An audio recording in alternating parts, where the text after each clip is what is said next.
life is like a wagon wheel and every spoke is a different area of your life. And the stronger you can make each of those spokes, the more it contributes to your overall momentum of life. And I have taken that with me always. I hate the word balance because I feel like I'm always shifting focus and I always feel lopsided in whatever my day gives me. But if I think about it like that metaphor, my kids are happy, my family life is good, my relationships are healthy, running is going well, real estate is going well. It's just like momentum in all areas of life. I just let it carry over and spill over. Welcome to For the Long Run, the podcast exploring the why behind what keeps runners running long, strong, and motivated. I'm your host, Jonathan Levitt. Through personal and professional connections in the running world, I have the privilege of getting to know some amazing athletes.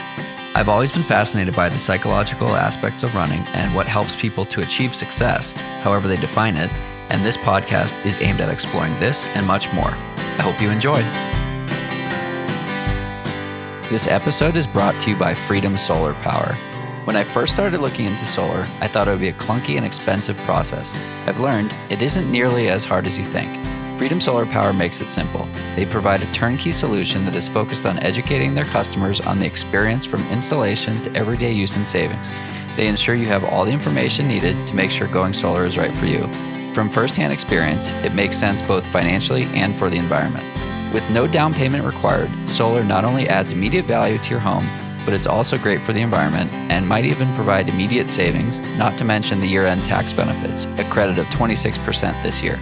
Freedom Solar operates in Texas, Colorado, Virginia, and Florida, and there are plenty of other great options nationwide. Thank you to Tracksmith for sponsoring this episode. Tracksmith just released their spring collection, and as a season shift yet again, I'm proud to continue this partnership with them. Tracksmith is a brand for committed runners like you and me, people who know that the best part of a busy day is squeezing in a workout.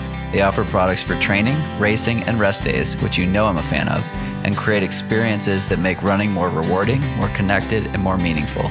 Visit tracksmith.com/forthelongrun to see some of my favorite pieces, and all orders with the code FORTHELONGRUN, all one word, will receive free shipping, and 5% of your purchase amount will be donated to the Michael J. Fox Foundation to help find a cure and support those living with Parkinson's.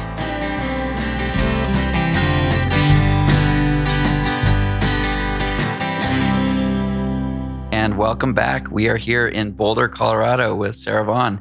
Sara, thanks for taking some time to chat. Of course, excited to do it. So the first question on this podcast is always a tough one. Who is Sara? Well, I am a mom of 4, which takes up the majority of my headspace and time logistically. So I feel like that always comes first. And I'm a wife, and I'm a realtor and a runner. Sometimes I say in no particular order, but usually in that exact order. What was the order? Mom, wife, realtor, runner. Realtor, runner. Yeah. Yet you're doing all of them at what seems to be a pretty high level. Well, thank you.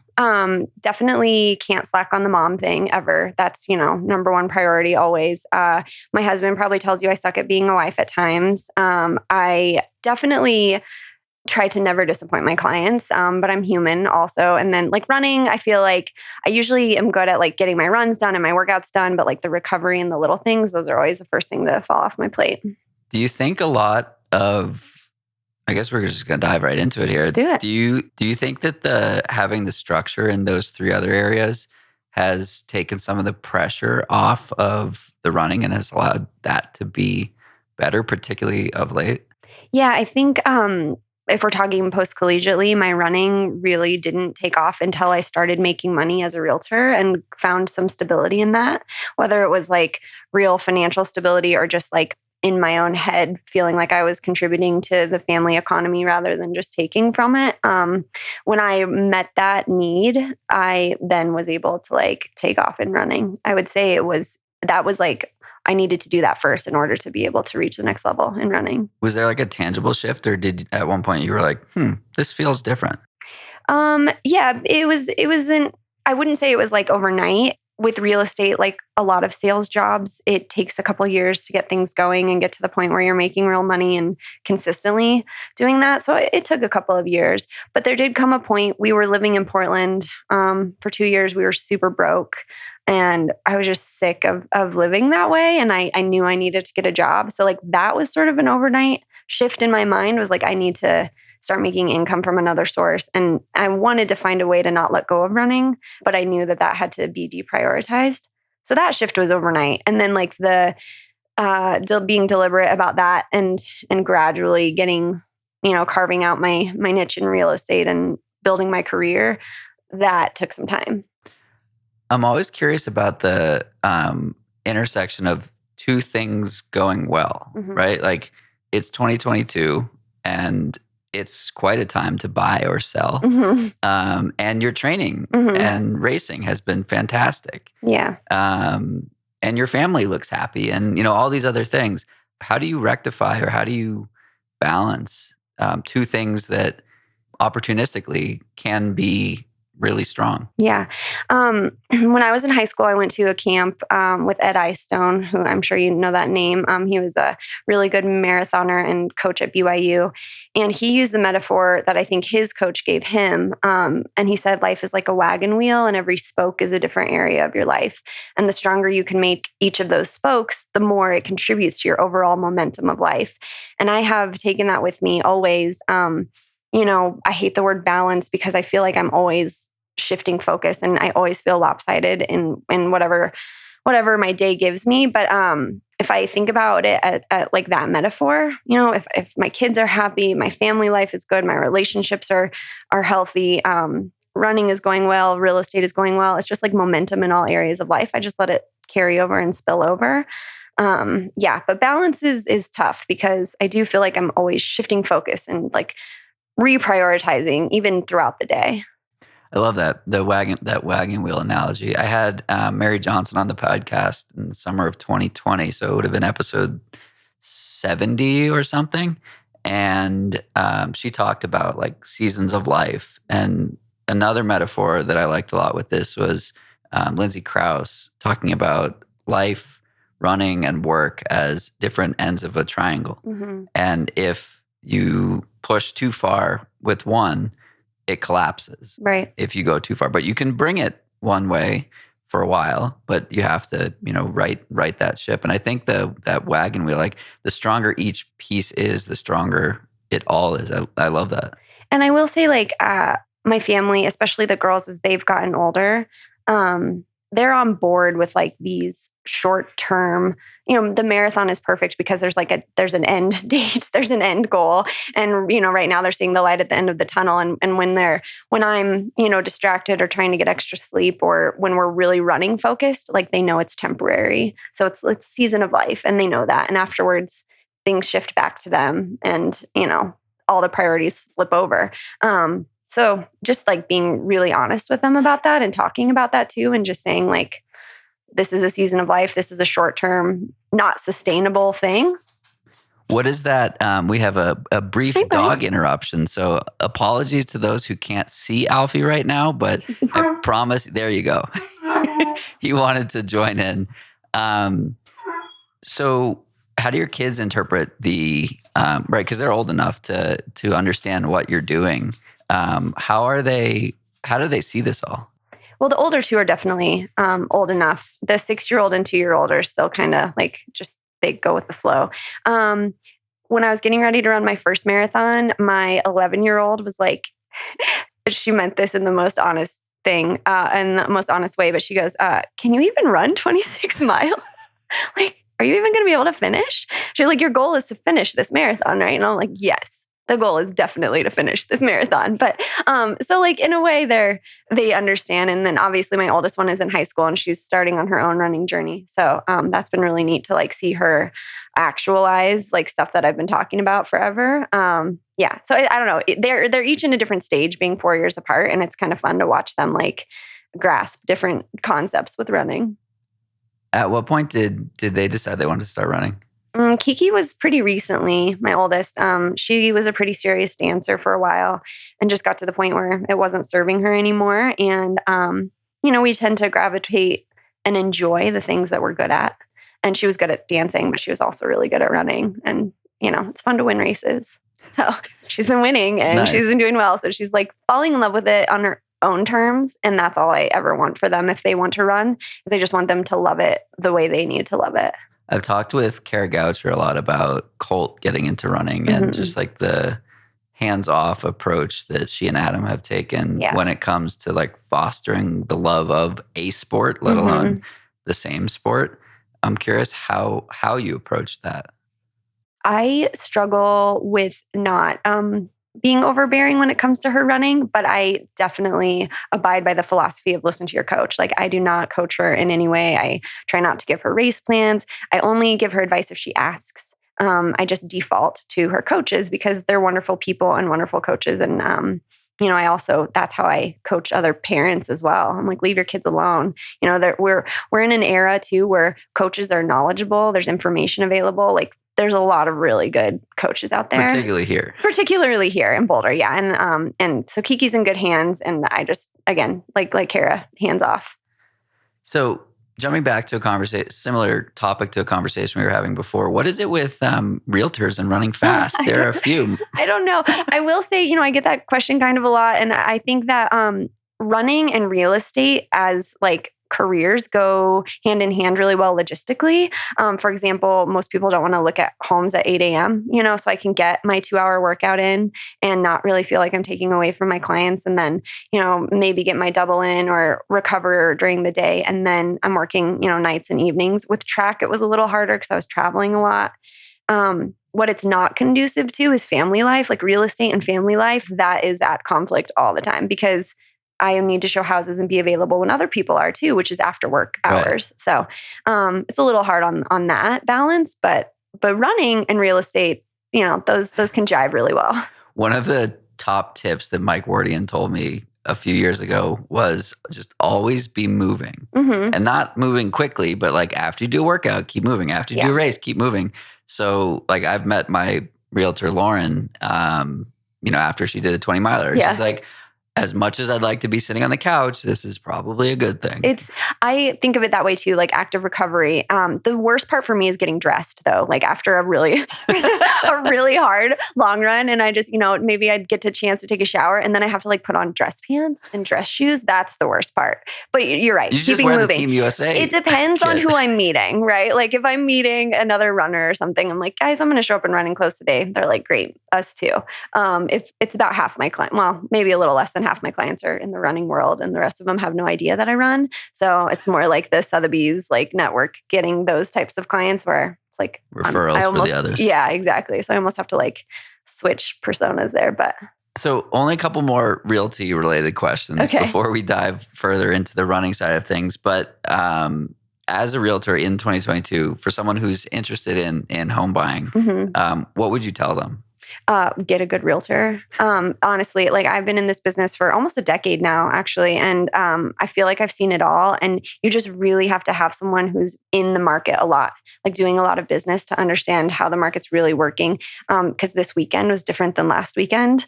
And, you just have to have your finger on the pulse of everything. So, do your research, get referrals, and then have a really solid lender if you're getting lending. And $1 million of cash. And $1 million of cash in your trunk at all times. Yeah.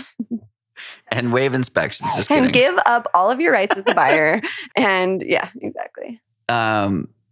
It was a fascinating process, particularly last fall when. But you trusted Lauren and she led you well, and I think that's a huge part of it too, is like you have to kind of like coaching. Like I use that metaphor a lot. Like when you hire a realtor, it's like hiring a coach and you're hiring them because they're the expert in the field and you need to listen to them.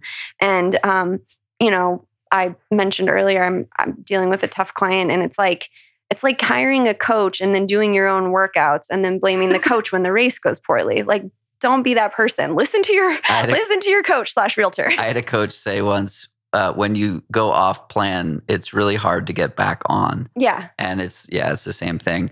My offer was under asking and it was accepted. And I said to Lauren, I was like, how did you do that? And she was like, it's because I'm good. That's why you pay her. Yes. That's why she gets paid. Yeah. Right. Well, that was the other surprising thing that I didn't realize, that the buyer doesn't pay. Yeah. Exactly.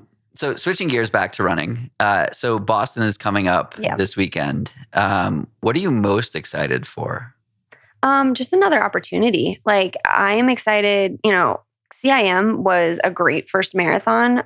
But I think I'm excited to race a group of women who, we get to start 30 minutes, I think, in front of the men. So it'll just be us out there on the course. And I'm just excited to be in a major marathon with an elite group of women. I'm really looking forward to it.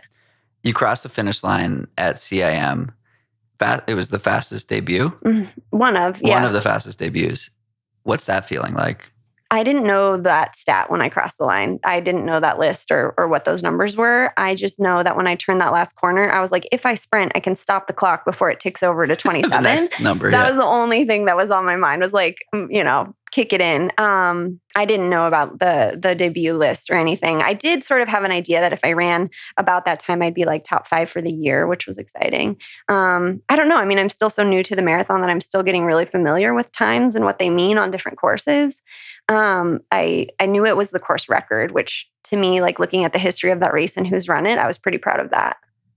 It's a fast and fun course. It really is. Kate and I ran it, and it was... we had a party the last 10 miles. So nice. It was... it's super fun. I actually let myself read a lot of the signs and like connect with some of the spectators. And that was really cool. It had such like character along the course, where it was fairly light initially. And then once you got to like 14, 15, it started to get pretty busy out there. Yeah, I would agree. About the halfway mark, it got really busy, and they were doing that relay also. So I feel like there was just a lot more people out there than there would have been otherwise, which was, to me, was super helpful. What were you thinking about on that starting line? I got a little overwhelmed on the starting line, like just looking back at all the people about to start their marathon. I just thought it was so cool because as a track runner, you don't experience that. You're kind of isolated out there on the start line. And I usually let myself look up, like at the world champs or Olympic trials, and like take in the crowd, the spectators a little bit. But on the start line of a marathon, it's so different to see everybody like their nervous energy, and they're all shaking out and they're all getting ready to do the exact same thing that you're doing. So that's what I was thinking about, which was a nice distraction. I wasn't very nervous, which I thought was strange. So it was fun to like get a little bit emotionally riled up in that way. Do you think you're in a similar headspace for Boston? I'd say it's a little different. I'm more nervous for sure. I mean, it's a major marathon in every sense of the word. So I think I'm a little more nervous, but I'm more focused too and more confident. Like CIM was an experiment. And this is like, okay, we've tested the waters. We know we have a good start point now. So yeah, I'm a little more nervous. How do you take what you experienced and experimented with at CIM and apply that to Boston, right? I'm asking both like to reaffirm it for yourself, but for someone who's listening who maybe they're racing Boston. This episode is coming out this Friday. So Friday the whatever before the race. So 17th, yeah. So they're listening, they're getting excited. They're like, all right, maybe I've run a marathon before, maybe I've run Boston before, but how do we take what we learned in the last race and apply it to the next race? So I think, in general, I think CIM is like Boston light. It's, it's mostly downhill for the first half. You hit some slight hills around mile 20, and then you can roll the last 10K. And so I think just knowing how I handled that really well and taking that and confidently moving it forward into Boston. And also I think sort of accidentally, one thing I did at CIM was just really took it easy the first 10K and then tried to find that red line the last 10K and just really kind of stayed, I don't know, comfortable, I guess isn't probably the right word, but within myself, that whole middle section, and just waited. Like I kept trying to wait to make it hurt. I just wanted to be patient. And like 6 miles is a long way to go. So I just kept waiting. And I think from all the advice I've gotten from all the brilliant people that have run Boston, that you have to do that there too. You have to have your legs at mile 20. So just to be really patient that first half. I'm getting the chills. I've run that marathon 3 times. I've run that course, 300 times. Yeah. And yeah, the first 5K, if you have the wherewithal to stay within yourself and like ease up, it's like so painful to watch people pass you. Yeah. But anyone who passes you, who is at the same skill level, you will pass them. Yeah. It's like a guarantee. Yeah. And it's such a fun course because it's like a crescendo with like the energy coming from the course. And hopefully there'll be a Red Sox game and people will be getting out and nice and rowdy at mile 25. But the first 10K is rather boring from like a scenery standpoint. You're near a highway, you're along a main road, then you get into Natick and Wellesley and or Framingham, Nate, et cetera. And it gets just so exciting. And every time I've had a bad race, I've started too early. Got it. And then the middle section is I think the fastest, like the Newton Hills from the turn at 17 and change to the top of Heartbreak at, call it 21. I think that's the fastest part of the course. And you said wait to make it hurt. If you can wait to make it hurt, you can freaking fly on that part. Right. And so I'm talking not just to you, but to the people listening who are like, all right, I'm listening to Sara talk about Boston. I think if you save yourself for mile 17 and beyond, you can have so much fun. And the crowds are just like insane beyond that. And it looks like the weather is going to be great and all this stuff. Yeah, I ran into Bria on my run this morning and she was like, have you looked at the weather? It's going to be great. I hadn't even pulled it up yet, but I'm excited. Like mild weather sounds good to me. And hopefully not humid. And you have the advantage of not just altitude, but I've seen you up at Mags. Yeah, we've gone up high the last 2 weeks. Not yesterday, but the 2 weeks before that. So yeah. So for those who aren't familiar, Magnolia Road makes the Boston Hills seem manageable. Manageable is when you're forced to walk, or like 10:30 pace is the equivalent to 7:30 pace. Yeah, exactly. Yeah, you're in it. Yeah, we did that. It was really purposeful. We designed a few long runs to simulate different parts of the course and make it hurt the way those will hurt. So I feel very prepared for the hills, and I think I'm naturally a good downhill runner. I'm got the big quads and, just like kind of built for that. So in my mind, I'm framing that all to my advantage. How do you approach a race like Boston, or how are you approaching a race like Boston, where there are maybe more obligations or more things to do or more people asking for your time versus a track race or really any race you've been to in the past? Yeah. I mean, well, and even CIM, I just felt like I showed up on the start line and that was it. It's different. I don't know. It's kind of a first time thing for me. I've run some major track races, but I've never been like high demand for media obligations and things. So I have a whole itinerary starting on Friday and a few things to do. And I have a sponsor for the first time. So I have a few obligations there too. And I'm just like, I'm looking forward to connecting with people in general. That's what drew me to the marathon to begin with. That's why I loved it. So I'm like, if this gives me an opportunity to connect with more runners and like broaden my community, I'm all for that. Are you extroverted? Very. Cool. Yeah, you'll love Boston. Yeah.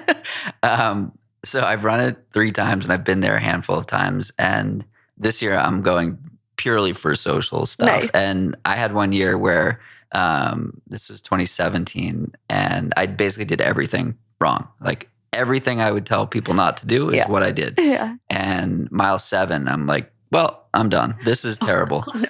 I came home Thursday, Friday, Saturday with like 30,000 steps with like 4-mile runs. Yeah. And so it felt like doing a long run every day. So again, if you're listening to this and you're running Boston and you're listening to this, on Friday morning, take it easy and don't overextend yourself because it's so easy to. Yeah. But come back when you're not racing and do it too. Yeah. That's good advice. Switching away from Boston in particular and to marathoning and running in general, you said you moved to the marathon to connect with more people, to experience different things. At what point did you start to consider the shift from track to long distance? I think, watching Molly Seidel at the Olympics, I had already been thinking that someday maybe I'll run a marathon at the end of my track career when I start getting slower.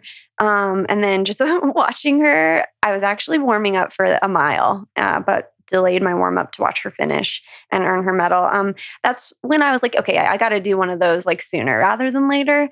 And that was in, July.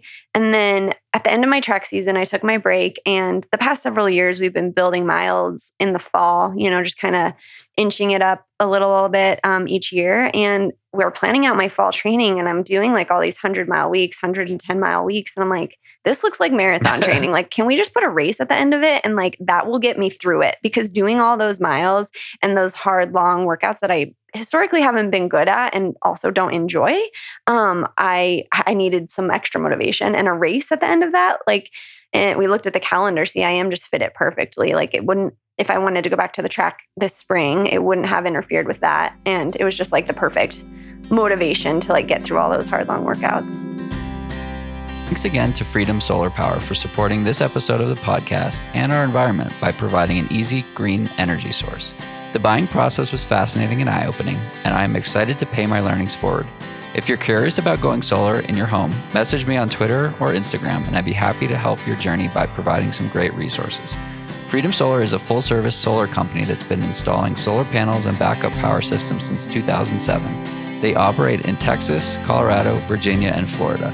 Not in any of those states? Don't fret, my parents have the same panels from SunPower that were installed by a different company in Massachusetts. SunPower is the best in the business, and that's what Freedom Solar uses. I've enjoyed working with the whole team over at Freedom Solar, and I'm sure you will too. Thanks again to Tracksmith for supporting the podcast.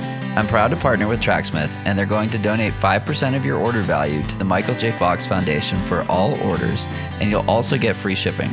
The Michael J. Fox Foundation is dedicated to finding a cure and helping those living with Parkinson's. Both of my grandfathers have or had Parkinson's, and I'm grateful for Tracksmith's support for something so personal. Visit tracksmith.com/forthelongrun to see some of my favorite pieces, and all orders with the code FORTHELONGRUN will contribute towards this donation. I have been loving their Harrier long sleeve and Alston half tights in particular.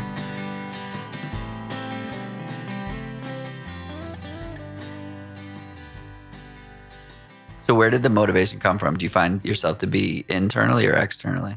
A mix of both. Right, because like people always ask, when are you going to run the marathon? Yeah. So I'm curious, where was it like, this looks like a good opportunity? Was it sort of expected? No, it was definitely internal. Like, in fact, I don't really think I'd even told a lot of people up front that I was doing it sort of because I was nervous. I didn't know how it was going to go. But I just wanted to test myself. And so that's where that came from.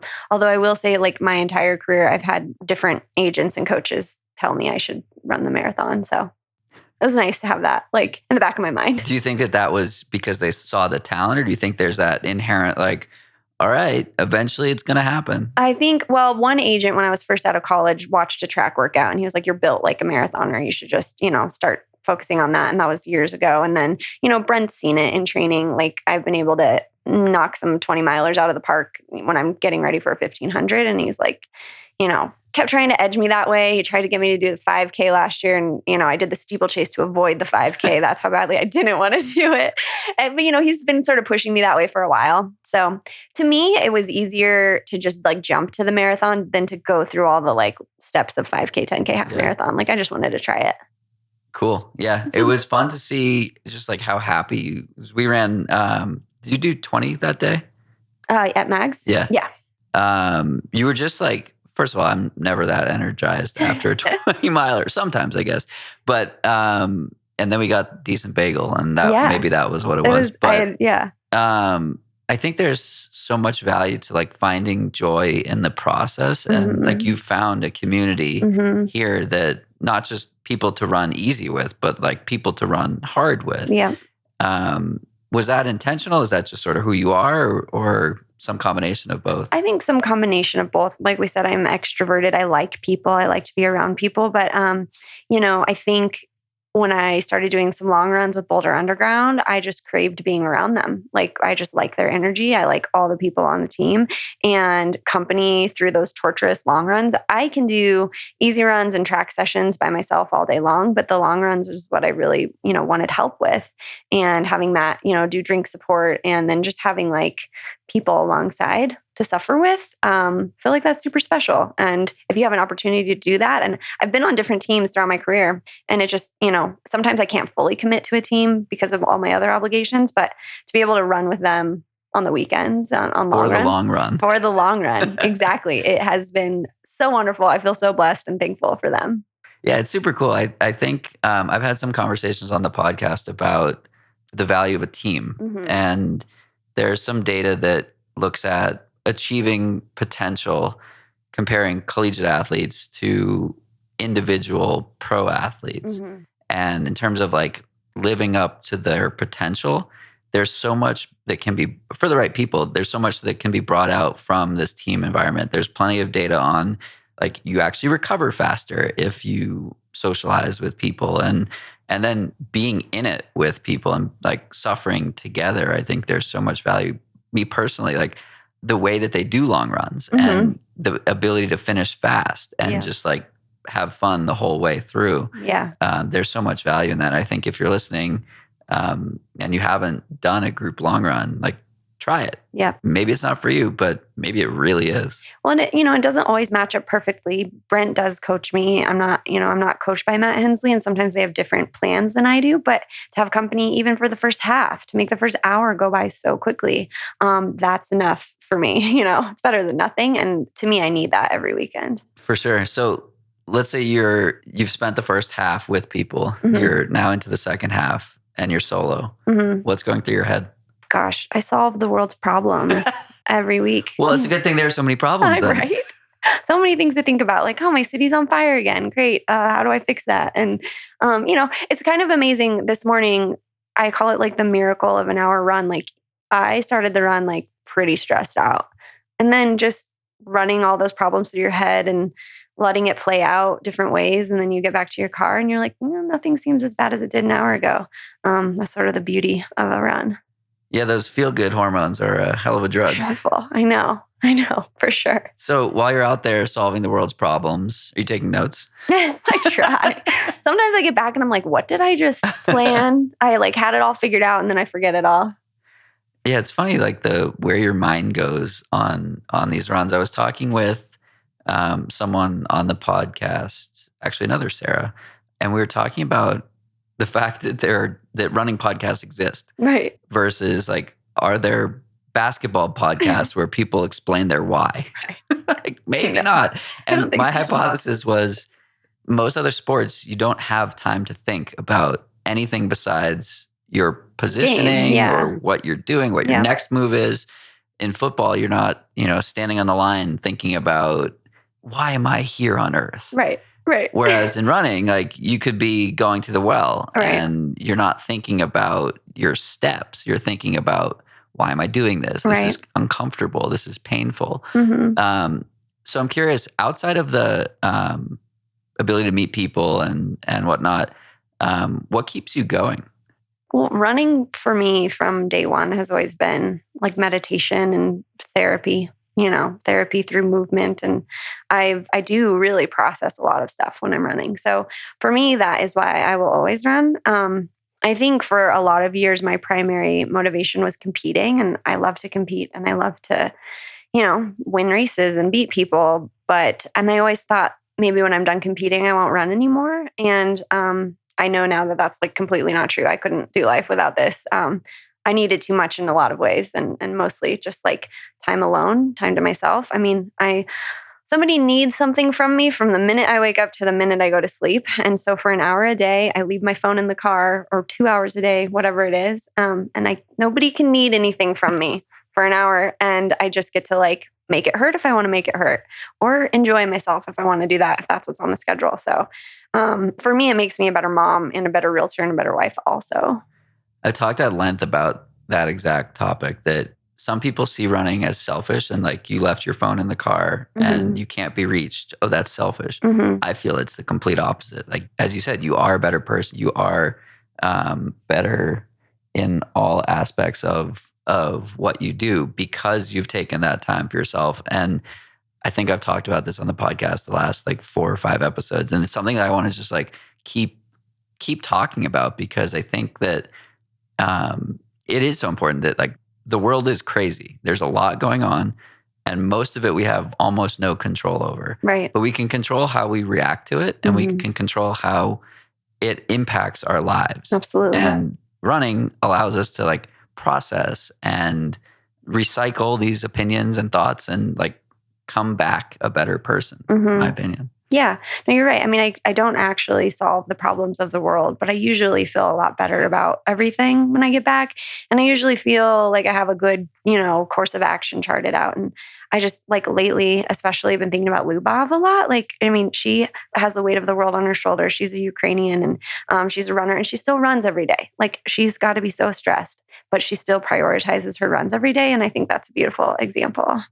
Yeah, running with her over the last few weeks has been fascinating to see how she's been processing it. we ran together. Basically, that invasion occurred on a Thursday or Friday I morning, think it and was we a ran Friday. Saturday. Yep. And she had no second thought about going for a run. Yep. She and her partner were basically trading, staying attached to their phones to Yes. monitor family and whatnot. But she was like, no, I need to be here. Like, Mhm. this is like, I need this right now. And yeah, we had a fascinating conversation that morning. But yeah, I can't imagine what she's going through, but she still chooses to do what she needs for her health mentally and physically Yep. first. And I think that most people will never have to deal with what she was thinking about in those first 48 hours. Mhm. And she still chose to show up. Mhm. And she chose to show up for herself. She chose to show up for her partner, Alex, her mom, her family. I think that there's a lot that can be learned from that. Like when things are about as bad as they can possibly get, you still can do things that make you feel good. Yeah, for sure. Yeah, no, that's a really good point. I mean, and how do you show up for others if you don't take care of yourself first anyway? So. Totally. It's like when you fly. Like, put your mask on before helping those around you. And if the oxygen comes down, take your mask off and then put the other Right, exactly. Exactly. Don't forget to remove the first mask before you put on the That message has gotten fairly complicated lately, but prior to 2020, it was a very nice reminder. Yeah, exactly. You've alluded a little bit to like process versus outcome. Mm-hmm. You're into the experimentation. You're into understanding how to put all these pieces together to get a strong, tangible result. But to me, that doesn't sound like you are in love with the outcome. You're focused on the process. And I've done this, 200 and something times. And what's fascinating is that when that's the situation, like you're a winner and you control your ability to win. Mm-hmm. So I'm curious your perspective on that. And again, if that's intentional or if that's who you are. I think at this point in my career, it's very intentional. I've been running post-collegiately long enough to know that results aren't guaranteed. I've had heartbreaking seasons where I thought I've trained better than ever and put in more work and, done all the right things and still not gotten the result. It's forced me to reanalyze the process and like, do I enjoy running for running? And if the results aren't guaranteed, am I still going to get up for this 20 miler this morning? So learning to focus on the process and fall in love with the process because I know the results aren't guaranteed, that's definitely intentional. And it's not, I wouldn't say it's inherently who I am. I am also in love with crossing the finish line and like winning. I mean, that's, I would say more who I am inherently. And so, yeah, I've had to like deliberately focus and be like, kind of detach myself from the results, especially at this point in my career. Like I've done some cool things. I've had a lot of shitty seasons too. Like it doesn't mean I love running any less. And I'm excited for this next journey. Does being a realtor help there? Well, there are a lot of similarities with like delayed gratification and, working for a lot of hours. And then, I had a deal fall through a couple of weeks ago. I had a deal delayed by a couple of weeks. Yeah, I would say vice versa. I mean, I learned those lessons through running in a very tangible way that I think a lot of realtors don't learn until they're like in the field and they're heartbroken and distraught when a deal falls through. And I'm just kind of like, yeah, it happens. It's a bad race. Yeah, exactly.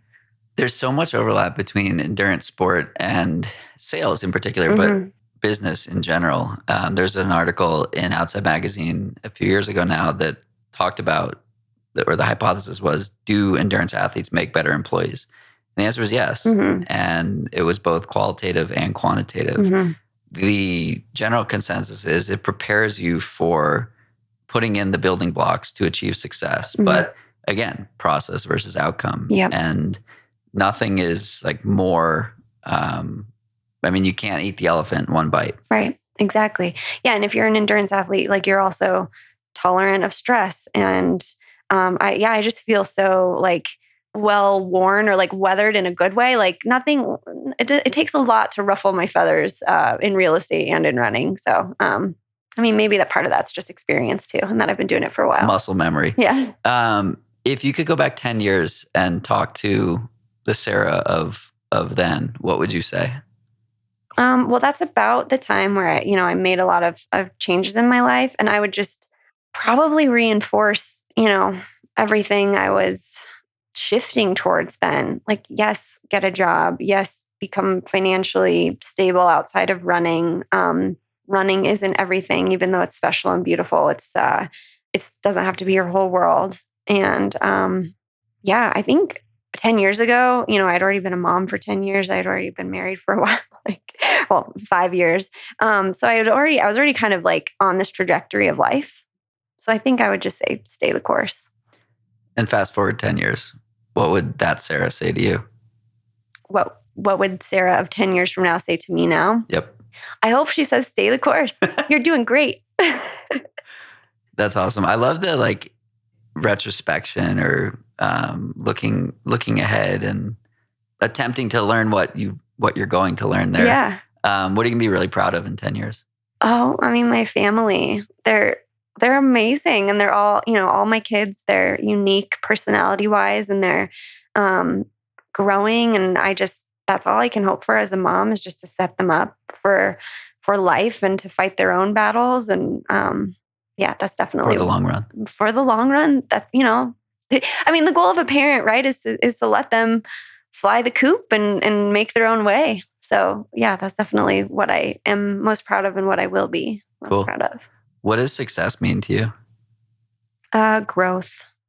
I just want to keep growing, which can look different for different things. But, right now with running, I want to keep exploring this marathon thing. And eventually I'll not want to do that anymore. So I might have to grow into a different role in running and parenting, same way. And real estate, growth sounds like I want to do more. I want to sell more homes. And that's not necessarily what I mean there either. I want to keep taking care of my clients and building my reputation and my business and adapting and growing and learning. How do you intentionally achieve growth? Being process oriented. I mean, just like what we were talking about earlier, you can't be focused on the end goal. I do have end goals for each area of my life. Like I want my kids to move out of the house and go to college. That is an end goal for them at the end of 18 years. Very for tangible. All of them. Very tangible. Yeah. I mean, for running, for Boston, for whatever, I do have end goals and for real estate. But at the same time, like those aren't always guaranteed. Yeah. Can you share the Boston goal? I think I just want to compete really well. I know that sounds really generic. I got to talk to Brent a little bit. I mean, the field has changed in the last couple of weeks a little bit, but I just want to stick with people. If somebody makes a crazy move the first 10K, I'm not going with it. I'll say that. But I just want to be in the pack and like be competitive. Cool. We'll see you leading at mile 24.2. I could see that. I'll visualize that. Visualize that. Is visualization something you practice? Yeah. I mean, I think I do a lot of treadmill running, almost all of my double runs are at night after the kids are in bed. So I have a quiet basement where I can watch marathons past, or I can just watch a blank screen and visualize. Yeah, I definitely do. You've talked a lot about your kids in this podcast. A lot of the questions that I got were around parenting. Mm-hmm. What would be some of your top tips for, I know you hate the word balance, but balancing parenting and running at any level? I think just bringing them on board has been huge for me. And it's not really something I did until recently. Maybe it's because they reached like that critical age where they can understand what I'm saying. But like a couple years ago, well, even last year, getting ready for the Olympic trials, if they're grumpy or like not on board with what we're doing that day as a family because of mom's running, it's been super helpful for us as a family to be like, remember the goal, and like, then they're like part of it, and that's fun for them. And it's not a trick or a ploy; it's genuine. I'm not bribing them, but they're like they're Damn it, excited. This is fun. Yeah, exactly. But they're like, I don't know. That's been big for me because I never really explained to them why I'm doing what I'm doing before. So that's been a huge one. If they ask, why are you doing what you're doing? What would you say? Yeah, I just say, these are my goals and this is part of who I am. And I just want to see if I can do it. And that gets them really excited. The curiosity aspect is really interesting. Again, I've found that athletes who are the most successful, again, they're not focused on the outcome. They're focused on that curiosity. Mm-hmm. This exploration first started when I asked, I think it was Vanessa Frazier, fast forward 10 years, what are you really proud of? And I was expecting her to say like winning an Olympic gold medal and something like really tangible. And this was like episode 60 something. So 150 ago. And her answer was super subjective. Like, I want to just keep getting better. Yeah. And again, like, if that's your goal, you control it. Mm-hmm. You can be successful if your goal is within your control. And then I was curious about this curiosity, and so I kept asking the question, and it was not a unique answer. It was like 95% of the time, that's where people went with. And you're interviewing all these high achievers. That's no coincidence. Yeah. And so I found that to be fascinating because it's counterintuitive to what you would think as an outsider it would take for a pro athlete to be successful at athletics. Yeah. So it's been fascinating. That's cool. If someone sees you running on Monday, what should they cheer? Oh gosh, I don't know. It depends on probably what part of the course, but I've at CIM, I loved the ridiculousness of certain cheers and signs. Like at mile 2, someone was like, "You're almost there." I thought that was great. Or I saw a sign at like mile 20 and it said "Worst parade ever." The utility of the "you're almost there" cheer is inverse to the mile you're at. Absolutely. Do not say that at mile 20, please. Like it's funny. It's almost funny until about the halfway point. Exactly. And then every step beyond that, it gets less and less you literally funny. can't say that until like Boylston. Yeah. Even Boylston's far. Oh, I said the wrong street. No. The Boylston is the last it's 600 street. meters. Yeah. But the 600 meters is an eternity at the end of a marathon. Right. Yeah. And that's the problem. You see it and then you start sprinting. Yeah. And it's like, can you sprint to 600? No. I'm really glad we went to Boston and like I got out of the car and got like my feet on the course. Yeah. Because I agree, like on TV, it seems short when you're watching it. And then, we stayed and walked that finish line straight away. I recorded a video preview. I've done it twice now. But in one of them, I did the last, 10 miles. And I recorded from the turn onto Hereford and the turn onto Boylston. Uh-huh. And it was like, 4 minutes or something like that. I was like, okay, you're not almost there. 4 minutes is a long time. Yeah. Yeah. Can you sprint for 4 minutes? No. And then there's Mount Hereford right there. Yeah, exactly. And so I was like, start your watch, time how long it takes when you turn on to Boylston. Like it's not close. Right. And so it was really helpful for a lot of people to see that like, okay, I'm now watching this. Still a couple minutes. Yeah. So I think that's, that turn, there are 2 turns that are like really incredible on that course. And there are only like 4 turns, period. Right. But the turn onto Com Ave in Newton. Yep. You train all winter for that turn. And then that's the one at the fire station where you start the hills. Yeah. Yeah. If George Woodward is listening to this one, he would say the hills start prior, going up over 95. But, sure, yeah. Anyway, that turn where it starts to get really rowdy, you go up the hills beginning on Com Ave and then onto Boylston, where it's just like, it erupts. Anyway, now we're waxing poetic on sounds fun, though. the beauty of the course. They can't see me, but I'm over here just like grinning ear to ear. That sounds so fun. I'm so excited. Awesome. Well, Sara, if people want to follow along with your running, or maybe they want to buy a house in the Denver Boulder area, where can they find you? I'm on Instagram, SME Vaughn. Mostly active there. Cool. Well, we'll see you out there for sure. Okay, sounds good. Thanks, John. That's it for today's episode. Like many long runs, it's sad when it has to end. I hope you join in next time on For the Long Run. And in the meantime, happy trails. If you enjoyed this episode, it would mean a lot to me if you shared it so that others can find it and enjoy it too. This podcast and the accompanying music has been produced by Brian Walters of Single Track Sound. For the Long Run's logo was created by Vanessa Wolf of Sterling Wolf. Show notes have been written by Ruby Wiles and is managed by Emily Holland. It takes a village.